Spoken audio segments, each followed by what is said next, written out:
Olá a todos, aqui o pastor Edmar da Casa de Oração Atos 12. A palavra de Deus em Isaías, no capítulo 9, versículo 6, fala assim: porque um menino nos nasceu, um filho nos foi dado, e o governo está sobre os seus ombros. Ele será chamado Maravilhoso Conselheiro, Deus Poderoso, Pai Eterno, Príncipe da Paz. A palavra diz em Isaías que Jesus é o Príncipe da Paz. O profeta Isaías traz uma profecia a respeito do Senhor Jesus, colocando ele como o Príncipe da Paz. Jesus é a esperança de paz no mundo que está envolto em caos. Nós olhamos para o lado e vemos tragédias, vemos infelicidades, vemos injustiça, vemos um mundo que parece que cada vez mais, quando o tempo passa, se envolve em cada vez mais corrupções, cada vez mais pecado, cada vez mais indo para o caminho de caos.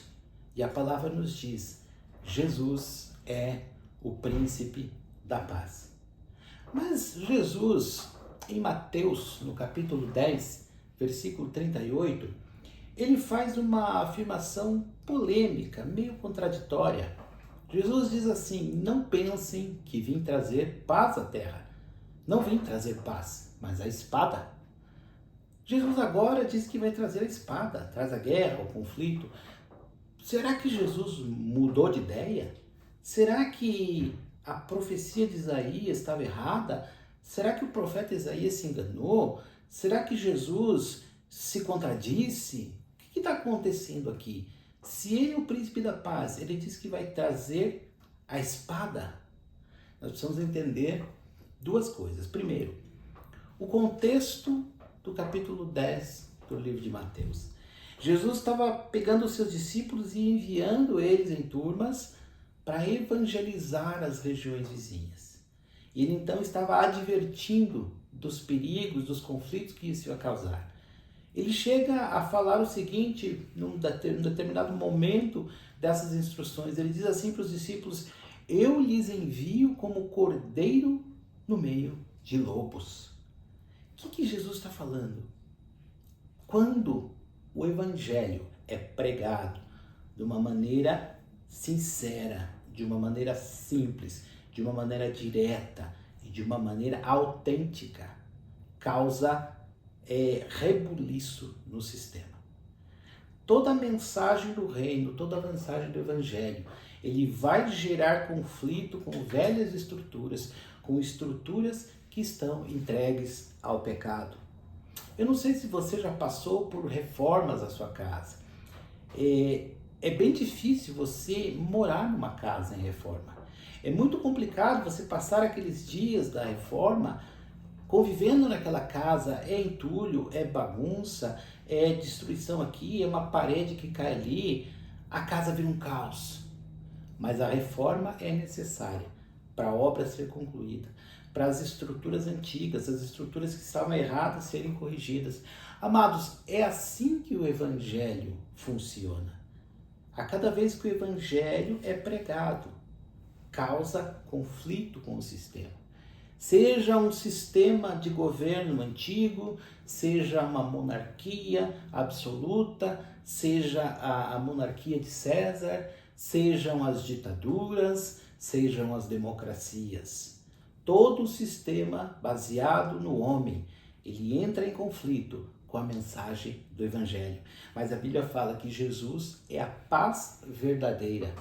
Em Romanos, no capítulo 5, versículo 1, fala assim: tendo sido, pois, justificados pela fé, temos paz com Deus, por nosso Senhor Jesus Cristo. E é isso que Jesus veio trazer. A nossa paz com Deus. Por quê? Porque nós estávamos separados de Deus. Desde o pecado no Jardim do Éden, desde que o homem resolveu viver pela sua própria cabeça, afastado de Deus, nós vivemos no pecado. E Deus ele não combina com o pecado. Deus não convive com o pecado. Era preciso que Jesus viesse, através da cruz do Calvário, nos reconectar com Deus.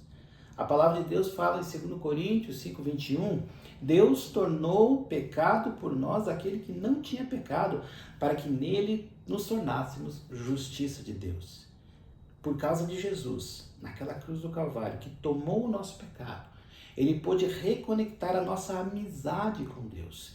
Nós podemos chegar na presença de Deus como filhos, porque nós fomos reconectados através da cruz do Calvário, onde Jesus levou o nosso pecado. Então, a partir desse momento, nós temos paz com Deus. Jesus é o príncipe da paz, porque ele fez a nossa paz com Deus. Então, dessa forma, nós temos paz mesmo no mundo caótico. A paz, amados, não é a ausência de conflitos. A paz é fazer o que eu preciso fazer e que me deixa em paz com Deus. É eu agir da maneira com que a minha vida testifique de Jesus, da cruz, do Deus vivo. Eu posso causar conflitos por causa disso. Inclusive, nós estamos vivendo num mundo que cada vez mais a verdade é distorcida. Cada vez mais o bem é chamado de mal e o mal é chamado de bem. Cada vez mais conceitos como família, como vida, como estruturas que trazem a bênção, que trazem a paz com Deus, estruturas que têm o seu núcleo, o Evangelho, entram em conflito com as filosofias desse mundo. Então, amados, se o nosso Evangelho, se o nosso testemunho de vida está tendo paz com a estrutura do sistema, se nós não estamos causando conflito, se nós não estamos incomodando, é porque alguma coisa está errada. E não é com Deus, é conosco. Amados, nós precisamos entender que nós vivemos para Cristo. Nós vivemos em paz com Deus. E é mais importante estarmos em paz com Deus do que em paz com o mundo. Amém, amados? Se você gostou desse vídeo, curta, compartilhe, se inscreva no canal. Ajude a mensagem do Evangelho a abençoar mais pessoas. Um beijo no seu coração e até o próximo vídeo.